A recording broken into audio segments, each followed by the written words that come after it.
ಪೂರಿ ಜೊತೆ ತಿಂದರೆ ಭಾಳ ಚೆನ್ನಾಗಿರುತ್ತೆ. ಲೈಕ್ ಮಾಡಿರಿ, ಸಬ್ಸ್ಕ್ರೈಬ್ ಮಾಡಿರಿ ಪ್ಲೀಸ್ ಫ್ರೆಂಡ್ಸ್. ನೋಡಿರಿ ಈ ಥರ ಬರುತ್ತೆ, ಮೃದುವಾಗಿ ಬರುತ್ತೆ ಪೂರಿ ಮಾಡೋದು ಇನ್ನೊಂದು ವಿಡಿಯೋದಲ್ಲಿ ನಾನು ತೋರಿಸ್ತೀನಿ. Bye friends. ಸಾಗು ಮಾಡೋಕ್ಕೆ ಹೊರಟಿದ್ದೀನಿ. ಸಾಗುಗೆ ಬೇಕಾಗಿರೋ ವಿಧಾನ: ಬೀನ್ಸು, ಟೊಮಾಟೊ, ಆಲೂಗೆಡ್ಡೆ, ಕ್ಯಾರೆಟು, ರಾತ್ರಿ ನೆನೆಸಿಟ್ಟಿರೋ ಬಟಾಣಿ ಕಾಳು, ರುಚಿಗೆ ತಕ್ಕಷ್ಟು ಉಪ್ಪು, ಸ್ವಲ್ಪ ನೀರು, ಇದೆಲ್ಲ ಹಾಕಿ ಕುಕ್ಕರ್ ಕ್ಲೋಸ್ ಮಾಡಿ 2 ವಿಷಲ್ ಕೂಗಿಸ್ಬೇಕು.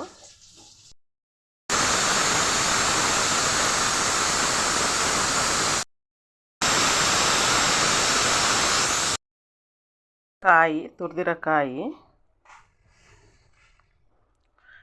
ಮೆಣಸಿನ್ಕಾಯಿ, ನೀರುಳ್ಳಿ, ಚಕ್ಕೆ, ಲವಂಗ, ಕರಿಬೇವಿನ ಸೊಪ್ಪು, ಕೊತ್ತಂಬರಿ ಸೊಪ್ಪು, ಒಂದು 1/4 ಕಪ್ ಆಗೋವಷ್ಟು, ಶುಂಠಿ ಹೆಚ್ಚಿಕೊಂಡಿರೋದು, ಬೆಳ್ಳುಳ್ಳಿ. ಮಸಾಲೆಗೆ ಕಾಯಿ ಸಣ್ಣ ಜಾರ್ ತಗೊಂಡಿದ್ದೀನಿ. ಸಣ್ಣ ಜಾರ್ ತಗೊಂಡ್ರೆ ಭಾರಿ ಚೆನ್ನಾಗಿರುತ್ತೆ. ಮೆಣಸಿನ್ಕಾಯಿ, ಚಕ್ಕೆ, ಲವಂಗ,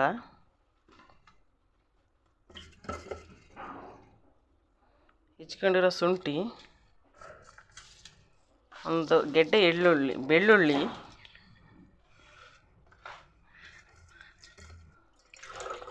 ಒಂದು 1/4 ಕಪ್ ಆಗೋಷ್ಟು ಕೊತ್ತಂಬರಿ ಸೊಪ್ಪು. ಇದನ್ನೆಲ್ಲ ಗ್ರೈಂಡ್ ಮಾಡ್ಕೊಂಬರೋಣ.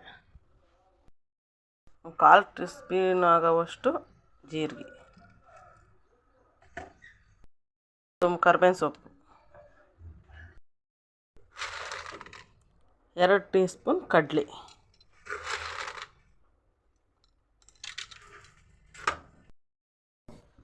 ಪಾತ್ರೆ ಕಾಯಕ್ಕೆ ಇಟ್ಟಿದ್ದೀನಿ. ಈಗ ಬೆಣ್ಣೆ ಹಾಕ್ತಾಯಿದ್ದೀನಿ. ಸಾಸಿವೆ, ಈರುಳ್ಳಿ ಕಂದು ಬಣ್ಣವರೆಗೂ ಫ್ರೈ. ಈಗ ರುಬ್ಬಿರೋ ಮಸಾಲೆ,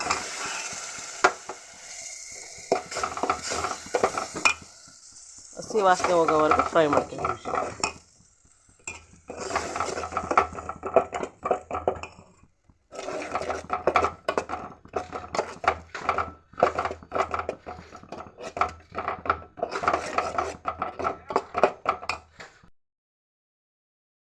ತರಕಾರಿ ಬೆಂದಿದೆ, 2 ವಿಷಲ್ ಕೂಗಿಸಿದ್ದೀನಿ. ಸರ್ವ್ ಮಾಡೋಣ. ತೀರಾ ತೆಳ್ಳಗೂ ಇರಬಾರ್ದು, ತೀರಾ ಗಟ್ಟಿಗೂ ಇರಬಾರ್ದು, ಈ ಥರ ಬರಬೇಕು.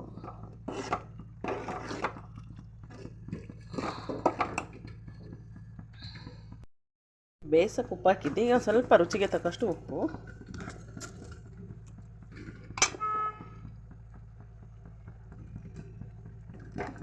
ಸಾಗು ಆಯಿತು.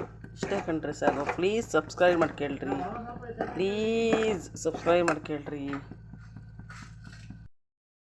ನೋಡಿರಿ ಈ ಥರ ಇದೇ ಸಾಗು.